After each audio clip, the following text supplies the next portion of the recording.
Producer Joe here from the Working Fans Podcast. And at the Working Fans Podcast, this is just a podcast that three lifelong fans created to have a place to talk comedy and pro wrestling. Now, our comedy podcast releases every Tuesday, while our wrestling podcast releases every Thursday. We release bonus episodes under the moniker Working Fans Presents every now and then.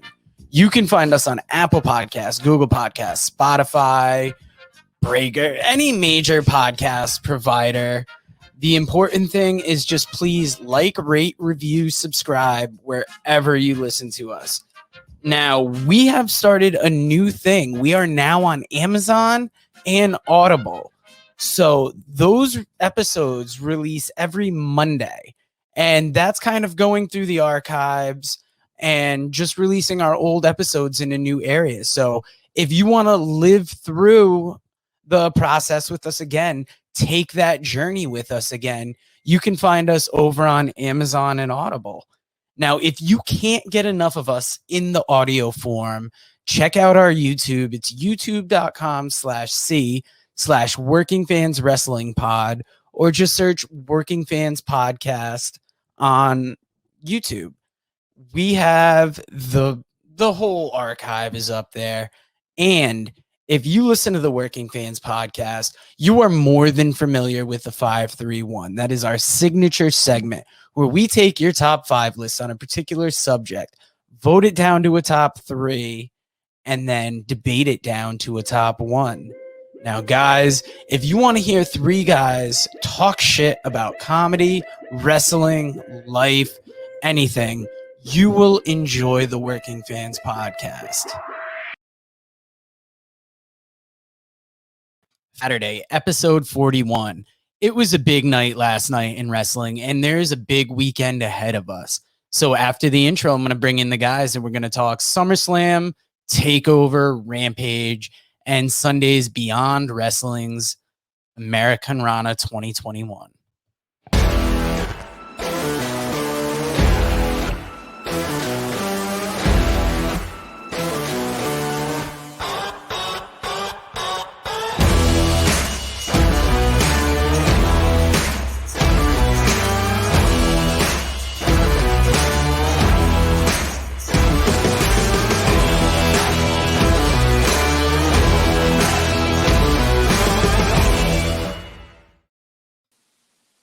So, guys, how's it going? Anything big happened last night?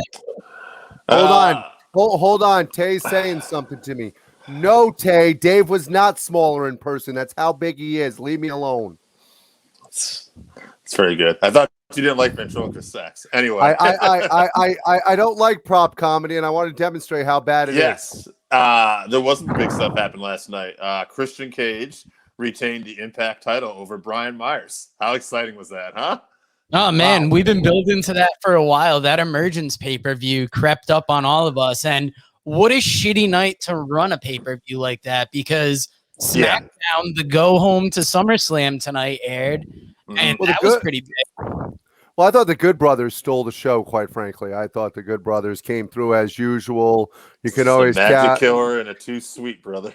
Exactly. Once that happens, I mean, let's face it, they've been carrying the Elite for years. And first they had to do it, in Japan. Then they had to come to the WWE and carry AJ's sad ass.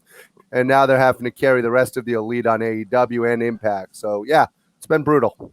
Man, so we'll just get into it. Me and Joe were just recording an episode, and we talked about this a little bit. But Jesus Christ, could you have not only could it come off any better? CM Punk's fucking debut, guys. Like, I was saying this, like, I mean, it was epic anyway. It was huge, right? But I mean, Chicago, it just made it. People were crying, AJ. I have not seen that kind of genuine emotion since the tribute to show to Chris Benoit. I just haven't seen the outpouring of sadness and emotion and then joyful tears celebrating a man. And it was great to see. Yes. I don't think they could have done that any better. And to think that he just was going to wing it going out there and came off that well. And he parlayed into the first challenge is not one that many people might have thought he made.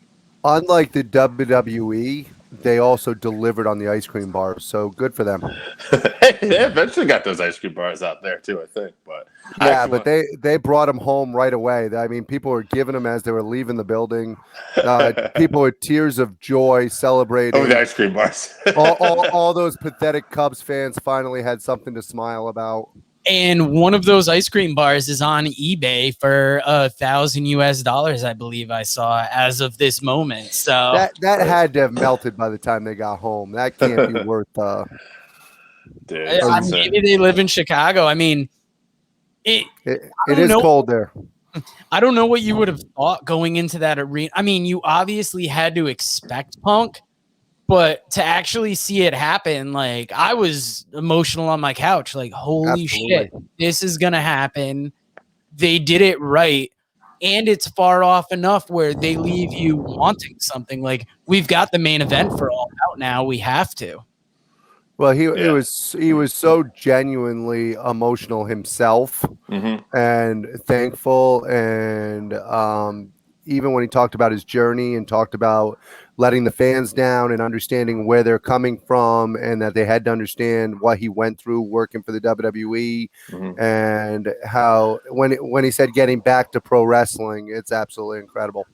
Yeah, and like I was saying to Joe, he just was very honest about it. He didn't take the typical, I got out of my prison thing that a lot of wrestlers are doing now. He just said he had to do it for his mental health. He never mentioned WWE by name. Obviously, we know what he's talking about. But he just said for his mental health, he had to get better. And I thought, what an honest approach. And that's good life advice, too. Like, if you're in a situation or a job where you feel it affecting you negatively, you have to get out to better yourself. And I think that is an interesting story to tell. And that's all he could have done at that time, because there was no AEW. There was no other promotion. So he didn't have that choice. He had to leave. And I think you could tell over the years how much his time in WWE really messed him up, because he wasn't even on board with AEW right away, like a lot of people. He wished the best, but he was always skeptical of things. You could tell. It took him a while to kind of okay. And now here he is. Just an awesome return. I would say it would have been a big return no matter what, but the fact they did it in Chicago made it one of the biggest returns of all time. Well, they're also smart. They saved it for the live crowd. They could not have done this in front of a non-live crowd. You have to have those fans there. And don't get me wrong, he would have gotten that pop no matter where he went. But to that level. but to that level with Chicago and the way the fans, first of all, Chicago fans are insane to begin with. Sure. And now you're taking their hometown kid. This is a kid from Chicago, a guy who absolutely loves the sport of wrestling, loves what he did prior to the WWE, talked about his emotions leaving Ring of Honor, those matches, wrestling, and then talked about his journey. And I'm interested to hear more about his journey. It was so powerful. Yeah, the only thing I would say, me and you talked about that, they did something we probably didn't agree with, but maybe I think it's going to work out better now. The more I think about it, was Darby Allin being the first guy. I know we were leaning towards MJF, and when they put over MJF so strong over Jericho this past week, where he tapped out Jericho, I thought, oh, we're setting this up. That Darby thing was just a misfire. But now I think we're doing this to help build Darby, and I think it's going to be a situation where MJF or somebody is going to, get Punk after this. Although I will say this, even though obviously he's an old man, but he's been showing great things. When they pointed up at that fucking on the catwalk there in the rafters, yeah, that's Darby Allin, but that's Sting next to him too. And then the dream match, kind of kicking your head, not a we're not gonna get a 60-minute match. I get it, but man, to see Punk and Sting in the ring at the same time.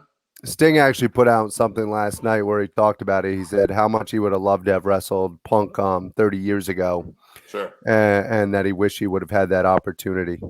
However, he did also still talk about being interested in having the match with Punk. And, sure. and I think it would be really good. Yeah, it opens up so many dream opponents like we talked about a couple weeks ago. And it's just exciting. I'd almost like to do that list again now that we actually see him, to see, do our choices change? Because he's excited to work with younger people, and that's really exciting to hear. Hey, Yeah. quick side note, by the way. This has nothing to do with the rest of the show. I just wanted to get this out while I was thinking about it. Talking about Sting, right? And the close of last night's show. If you're 2.0, the former Everrise in NXT, how fucking excited are you right now? Like, you're jumping Moxley at an angle. You're working with Sting and Darby in tornado matches. Like, this is insane. I just heard an interview with the guys on Talk is Jericho podcast.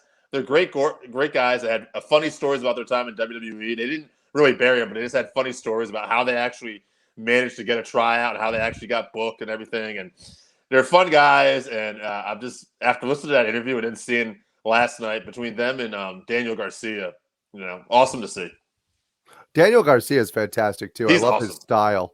That's I like the way that he picks a body part, continues to work it. Moxley did a great job of selling the body part. Mm-hmm. It was just a great all around match. Rampage, hey, is Rampage show of the week again? I mean, have they pulled it off 2 weeks? Yeah, in no, a they row? have to be because CM Punk. I mean, that you can't beat that. That's the automatic. Yeah. So. I mean, really, the only thing that I didn't overly care for on the show is I'm not overly impressed by Jade Cargill so far. I thought that match was a little bit of a miss. It showed her dominance, but being a big fan of Kiera Hogan from Impact, I was like, this is not the way I would have liked to see that go down. Jurassic Express and Private Party had great chemistry together. I haven't been a big fan of the Hardy family stuff, but I thought that match was very well over a Chicago crowd. I thought Jurassic Express did almost as good as Waves and Curls. Okay, which was a shout out to Northeast Wrestling, which we saw last week.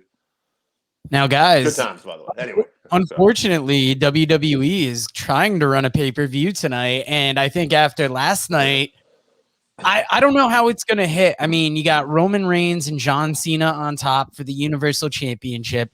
That is maybe one of two interesting matches, I think, on this show. Yeah, and Sasha Banks, last I saw, unable to compete. What? Really?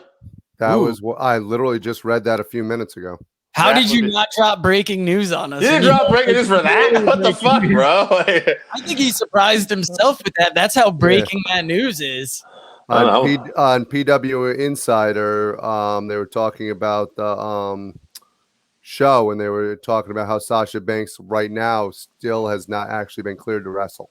Interesting. I don't know if you could trust those guys, but if you look at the Raw Women's Championship, you got Nikki ASH versus Rhea Ripley versus Charlotte. That's 2/3 of an amazing match, I think. Come on now, you got to be fair. Rhea Ripley will keep up with them.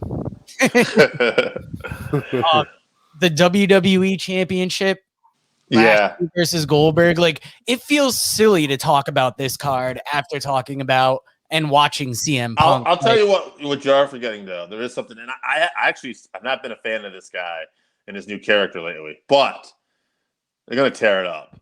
Seth Rollins and Edge are going to have a hell of a match tonight. Like, that's got to happen. I'd be shocked if they didn't. Well, what's crazy is if you look at this card, there's only 3 non-title matches, and that's one of them, and that's probably the biggest of them. So let's talk about things that haven't clicked with us, because you've got Seth Rollins, who's this new character, really does not click with either me nor Dave, which is something we agree on. But how great was Edge's promo last night? He continues to just hit it out of the park. He's a veteran. He's great. Yeah, he's doing a great job, and I think the match is going to be fantastic. Like he said, whether you like Seth Rollins or you don't like Seth Rollins, whether you like his new character or don't like his character, he's still one of the best wrestlers in the world when they let him do what he can do. Joe, you have that SummerSlam card up, I'm assuming, then? I do. So, right next to you, what you need? Are the Mysterios wrestling the Usos tonight? Is that one of the matches? Yes. That's where I was going to go next. Which title match are you most excited for? Raw with AJ Styles and Omos versus Riddle and Randy Orton? Or is it the Usos versus Rey and Dominic? It's actually the Usos and Mysterios. Me and Dave are thinking the same thing. I think I can tell by the look in your eyes. I do too. Which blows me away, but I think he's a young kid. But, I think he's turning on his dad tonight. Yeah, it's crazy because there's been little things, Joe. If you haven't watched the show too much, but it's like, oh, you're so lucky. Yeah, Dominic was says little things like, yeah, we're gonna beat him. Okay, and Ray's like, no. Keep your head in the game. Don't get too cocky. He's like, okay. and then he tried to help his dad cheat last night and got caught, and then they ended up losing the match. It seems like we're setting the seeds for a potential breakup. So are you saying we're getting Dominic Guerrero tonight? Dominic That's Guerrero. what it sounds like. Yes, that would be an instant heel turn if he did that right there. Yeah. I mean, I would like to see Riddle and Randy Orton win, but yeah, that'd be interesting. Guys put it up like that. Usos versus Rey and Dominic seems to be where it's at. Riddle was on Ariel Helwani's show for BT Sports, and they were talking about SummerSlam, but obviously he has the MMA background, and he talked about representing MMA as a pro wrestler, and the guys like Ken Shamrock and Dan Severn and all the legends to do it. And he mentioned even Goldberg. He's like, Goldberg had a sparring thing. He kind of said it jokingly, but he actually said that him and Goldberg kind of squashed it. He had an interesting story that Goldberg was coming through the back, and he's like shaking people's hands, or actually right before he goes out, and he didn't see Riddle, and then he saw Riddle, and he's like, "We're good, kid." He's like, "All right." He's like, "Good luck out there, man. Go kill it." And then when he said something very Goldberg like, he says, "I only need 2 moves," or whatever it is, And then of course Goldberg goes out there, hits a spear and whatever, and he's super fucking over, and Riddle comes back. He says, "You killed it, man. Good job." And Goldberg says, 2 moves. And I don't know. It was an interesting reaction to think that those guys, if you have seen the real life heat these guys have actually had, like they did not get along, and Goldberg has said that he would never work with him. And Riddle obviously gives 0 fucks who he offends, because he's like, I can whoop anybody's ass if it gets down to it. Yeah. Yeah. U.S. Championship match, Sheamus versus Damian Priest. I mean, how excited are you guys for that? Let's see how it goes. Priest has really improved a lot in NXT, but I've not really enjoyed his booking on the main roster. At least I know when I can take a piss break. Funny you bring that up, because you got 2 on this show, because you got Alexa Bliss versus Eva Marie. That might have to be a drink of water match, because I hope that shit is over quick. That's got to be a pre-show match, right? This is tough because I love Alexa Bliss. I'm well documented in saying that, but I to the opposite end, I can't stand Eva Marie. I think she has very little love for the business, a lot of love for herself, and I think she should take her evolution and shove it up her ass. Oh, I can't wait. I hope we see that live.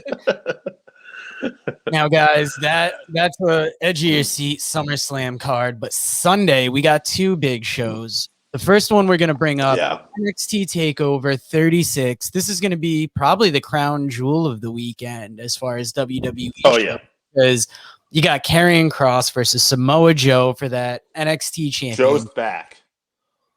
What does it say that they put SummerSlam on a Saturday and gave the TakeOver slot Sunday night? To me, Sunday night's a better night for a pay-per-view. I'm just hoping we have power and can watch it. We have a hurricane coming near our area, but there's a hurricane coming. Yeah, and it's weird because Saturday night you're contending with UFC and a boxing event, I believe. So it's Manny Pacquiao returns to the ring for boxing. Yeah. He's going to be fighting. What is it, Uga? I think that's how you say his last name. I'm not sure, but. I know. He subbed in because the first guy that he was going to be fighting actually got injured. The guy who Pacquiao lost to the last time he fought. Yeah, which would have been a bigger fight. WWE kind of lucked out with that. I want to say this TakeOver card. I mean, as much as WWE has done their best to bury Kross on the main roster with 50-50 booking, I am still looking forward to this match with Joe. They're 2 horses, and just having Joe back. I think you got to put the belt on Joe, though, given that Kross is going to be on the roster, and at least I hope that's what we see. But, Joe, I know you want to go up and down this card, but, man, Walter and Dragunov 2, I mean, that's what this show's all That's the only match I'm looking for. That's the match of the fucking weekend. I love Joe. I love Kross. Yeah, I can't wait to see how that goes out, but, I mean, Walter and Dragunov 2, like, if you're not going to be there to see it, go out of your fucking way to see it after. There's going to be another one that's going to be a slobber knocker. Raquel Gonzalez and freaking Team Kick there, Dakota Kai. That's going to be a slobber knocker also. But also, Walter and Dragunov. Yeah, and you have the third, and might be the final meeting. Adam Cole and like if Cole goes over, then he's probably not going to AEW, I would think. I found it listed as undisputed finale. Yeah. Well, I mean, that's how they're booking it anyway. But I mean, it's going to be very interesting to see who wins this match. I think. Guy, the weakest match on the card. Sorry to interrupt. The weakest match on the card is for the $1 Million Man services. Quite frankly, and he becomes which is still an incredible match. I want to see what happens with Grimes. I think Grimes just kills it in this role. So, we'll be interested. What does it say though about SummerSlam where we're like, well, this could be a piss break, this could be a water break, this could Which is funny because the one thing with WWE program is their pay-per-views have been solid at least. Yeah. And you're right, but that's usually match quality. But when I'm looking at the match quality of the show, it's like, oh man, there's really only a couple matches where I'm like, all right, that should be good, that'll be good, but I don't know about that. I don't know about we're looking at NXT, and I'm like, God damn, I got to hold it the whole time. Yeah, no, those are all the matches. Yeah, because there's no fat on that card. At least with SummerSlam, you're looking at it and you're like, God, does every title have to be defended? And Nikki ASH versus Rhea Ripley versus Charlotte, that just isn't a compelling championship match. No. So why is it on there? Every match on there right now for NXT could be a main event on an independent show somewhere. It's absolutely fantastic. Speaking of NXT too, where's Finn Balor been lately? I thought he almost looked like he was going to get the world title match. Yeah, he's on SmackDown. Yeah, he's not even on the show. It's like, what the fuck? Yeah, he's on SmackDown. He's doing well. Him and Tony Storm have really been heating it up on SmackDown. Oh, yeah, Tony Storm. What the shit? Now, guys, my first wrestling show back out there in a little while, Beyond Wrestling's Americanrana 2021. It's a packed card. You got Chris Dickinson versus Wheeler Yuta, Richard Holiday, Logan Easton LaRue, and Alexander James. Matt Cardona versus Teddy Goods. You got Kimberly and Jordan Grace versus Layla Hirsch and Masha Slamovich. Oh, yeah. Cute Dutch versus Dan Barry, former tag partners. They've done this before. They're going to do it again. Tony Deppen versus Rhett Titus.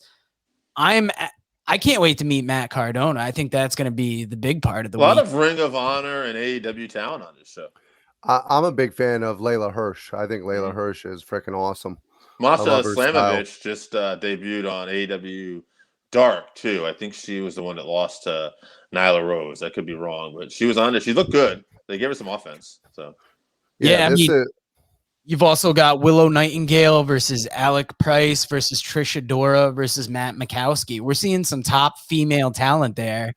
And the show's at 6, but it's preceded by a Women's Wrestling Revolution show at 1. Have you seen Willow Nightingale? I have on some independents, yeah. Is she got like a giant afro? Am I thinking of the right girl? Yeah, I just saw her on Women of Honor. She looked really good. That's why I love her. So now, speaking of the hurricane, has there been any word if that might affect this, since it's supposed to be hitting Massachusetts badly? I haven't heard anything yet. I actually got a message, Scott from Voluntown, to find out, because we're trying to find out what time we're leaving, but it's almost like, will there be a show? Yeah, because I know this takes place in Worcester, so you're talking about maybe being right in the eye of the hurricane. Well, that thing keeps moving around too. I heard that thing was going to be late tonight to early tomorrow, and then someone else came and said it might actually take off at like 8:00 tomorrow night, which would be. Yeah, I heard it could get pushed back too. So that's So who knows? Who knows what to expect? But I got a giant tree in front of my house that was supposed to get removed, but they're waiting to do it. I'm thinking like, man, I hope that's not going to be a week fucking behind. Be sitting there with my fucking cat with a tree in my house, like, where am I going to live now? Hey, Joe, I'm coming home, baby. I'm coming home. Shit, it's the working fans apartment here. Yeah. Just temporarily. That insurance check will come in. We just got to give it time. So it's not my fault. Don't worry, Dave. I got plenty of room here for you. Oh, great. That's what I want to make that trip every day. Run me out of business. Yeah, it's scary how it might affect everything. But that Americanrana show, if it is able to take off and able to actually do what we expect it to, is going to be a heck of a show. I know the name of it is Take Me to Heaven. So for wrestling fans, that might do it. Is there anything else going on this weekend? Man, I think we covered everything. We covered it, but let's end like we used to. What is each person's match of the weekend that you're looking forward to? Since I won't be at Americanrana, it looks like, I'm going to say, Dragunov Walter 2. It's got to be. Yeah. I mean, there's some other good matches out there, but that match, if it's anything like their first match, it's one of the best matches of the year. Those two are going to beat the living hell out of each other. Once again, I hate to agree with Dave, but I'm going to agree with him here. If I have a second match, believe it or not, it's actually Edge and Seth Rollins, just because of the story going all the way back to when Edge was injured. Yeah. And I think they will pull off a hell of a match together with great chemistry. In all seriousness, too, as much as I gave Rollins shit, they did do a good job of that last night. They did paint that back to when Rollins threatened to like stomp his neck back in the day before Edge was medically cleared, and they played off that. So it was kind of cool. I'm also interested to see if at any point this actually brings Becky and the Glamazon Beth Phoenix back into wrestling. I know she's been training very hard. I saw pictures of her. She was on her vacation, and they showed her in the gym working her ass off. So is Indy Hartwell going to impregnate Dexter Lumis too? Is that what you? Oof. I know Daniel Garcia couldn't impregnate Mox last night, but hey, one other thing too. While we're talking all this wrestling, do you think that Cross is walking out with he's losing the belt, right? Like Joe's got to have this belt. I think so. I think he's staying on the main roster. So yeah, I would imagine. And also Jericho not on the show last night. They said he'll be back next week. I thought he was going to take more time off. Yeah, that's I have a serious question for you. Sure. When it comes to Cross, is the WWE just completely trying to fuck him up? Is that why there's no Scarlett? They're like, not only are we going to do the jobs good, but we're going to take Scarlett away from him also. Is that what? It's very his booking's been bizarre because then he beat Jeff Hardy rather quickly this week too. Yeah. Almost like it's the way you would have debuted him to begin with. So it's just bizarre. Like it doesn't make any sense. And he's like 50-50 with Keith Lee too. And it's like him and Lee shouldn't even be near each other right now. They should be building up Lee and they should be building up Cross separately. So we have two established stars that we all know they could be. So I don't even know. But why no Scarlett? I don't get it. That whole gimmick that they were doing with her coming out and then him coming out was over insanely. WWE just as usual shooting themselves in the foot. I don't know why Vince wouldn't have liked that, but I'm also interested to see what the ratings are for the show Rampage? last night. Yeah, I'm curious too. I wonder if was the week before was 750 or around there, 740 something. Not bad for a Friday night show at 10 o'clock too. I would think they have to blow that out of the water this week. Think they're gonna. Well, you would think. It is still a tough time slot though. Yeah, and it's not like they took a big ad out in the paper that said CM Punk will be on here. No, but I can tell you, even at work, people everywhere around my work were actually talking about it. Believe it or not. And I wonder if this is in a restaurant, and they're just literally everybody's going, yeah. Oh, I can't wait to get home and see CM Punk. But does that translate to a bigger number on Dynamite? Yeah, that's well. I'm hoping that's the. I mean, it could also take away from it because it's not the first that people are going to see it. But I think people are going to tune in this week. Yeah, but I mean, off the buzz, like people who maybe didn't catch it live Friday, well, they tune in Wednesday now. I think they will. I think people are going to tune in droves on Wednesday. I think you're going to see a real big number. Yeah, it'll be interesting to see. And then we got Bryan Danielson possibly coming up in the future.